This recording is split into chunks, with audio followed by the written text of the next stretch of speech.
இது கிராண்ட்சனுக்கான மீல். ஒன்று வந்துட்டு எக் பரோட்டா, ஒன்று பிளெயின் பரோட்டா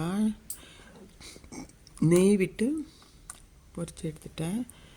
இது வந்துட்டு சிப்ஸு, உருளைக்கிழங்கு, லெமன் சாதம்.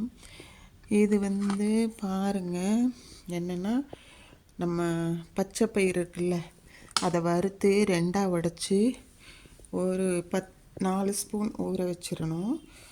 அப்புறம் குட்டி குட்டியாக வாழைத்தண்டை நறுக்கி, ஒரு தக்காளி, ஒரு வெங்காயம் எல்லாம் நறுக்கி வதக்கி விட்டு இஞ்சி பூண்டு போடணும்.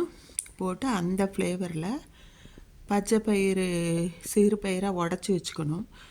நல்லா கழிஞ்சிட்டு போட்டுட்டு அதுக்குள்ளார மண்பானையில் செஞ்சேன். சூப்பராக இருக்கும், பயங்கர டேஸ்ட். அப்புறம் ஆப்பிள். இதுதான் இன்றைக்கி ஸ்பெஷல்.